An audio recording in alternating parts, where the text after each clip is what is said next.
खुलुमबाय। आं श्री हेमंत ब्रह्म, दुलाराय ब्रह्म धर्म प्रसार संसद लाइमोन आफादनि आं सासे आफादगिरि। दा दिनैनि नैबे प्रेस मिटनि गेजेरजों बेखौनो आं मिथिहोनो सानदों जे जोंनि गुरुदेव कालिचरण ब्रह्म आफानि फोसावलांनाय ब्रह्म धोरोमा दिनै जोंनि बर'फोरनि आखायाव जोबोद मेहेरगोनाङै अनसायजाबोबाय थादों। लोगोसे बे ब्रह्म धोरोमखौनो फोसाबनो, गुवारसिन खालामनो आरो गुरुदेव कालिचरण ब्रह्मनि सानस्रिफोरखौ सावरायनो थाखाय समाजाव मोजां बिहोमा जाहाथे होनो हायो, बिनि थांखि लानानै थांनाय इंराजि 1975 मायथाइनि 1 सेप्तेम्बर खालाराव माखासे बै समनि सानसुमै गियानि व्यक्तिफोरा सदौ असम ब्रह्म धर्म परिचालना समिति मुंजों मोनसे धोरोम गौथुम दानाय जादोंमोन। दा बे आफादा माखासे समनि उनाव दुलाराय ब्रह्म धोरोम आफाद मुङै मुंस्लायफिनजानाय जायो। बे आफादानो फैयै फैनानै नैबे 2025 मायथाइयाव 50 बोसोराव आगान होफैबाय।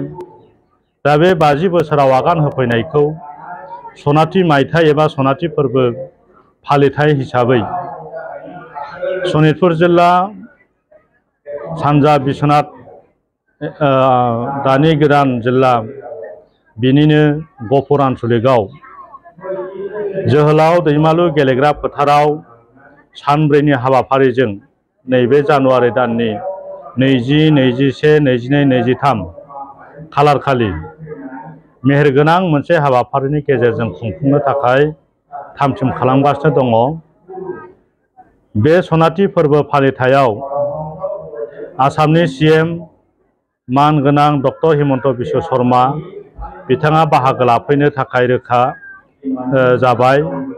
बेजों लोगोसे गाहाय आलासि हिसाबै जोंनिनो साखाथि नांजाबनाय रायजो अरुणाचल हादाबनि CM बिथाङाबो गाहाय आलासि महरै नुजाफैगोन आरो जोंनि आसामनि गोबां मन्थ्रिफोर, जोंनि बर' बिटिआरनि गोबां EM मन्थ्रि बिथांमोनहाबो जोंनि बे मन्चआव बाहागो लाफैगोन होननानै दिनै बयबो रोखा जाबाय।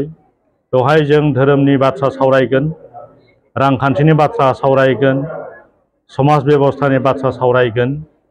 बेनिनो दिनै बानजाय आफादा जोबोद मेंनाय गैया, बानाय गैया, सानहर मुखुब नांथाबनानै बे हाबाफारिया दिनै जाफुंसारनाय लामायाव महर मोनहांबाय। बेनिखायनो गासैबो जोंनि बर' हारिखौ मोजां मोनग्रा, धोरोमनि फारसे गोसो होनानै गावखौ बावसोमनो हाग्रा गासैबो मेलेमजिबि सानसुमै धनि गरिब गोरों रोङै आइ आफामोनखौ फैबाय थानाय सनाथि फोरबो फालिथायाव बाहागो लाफैनानै जाहाथे जोङो मोनसे सुबुं गौमा हिसाबै गेदेर बाथ्रा सावरायनो खाबु मोनो। बर' माहारिनि सार्थनि थाखाय, सुबुं माहारिनि सार्थनि थाखाय, बेखौनो आङो बयनिबो खाथियाव खर' गंग्लायै खावलायहरनाय जाबाय। गोजोन्थों।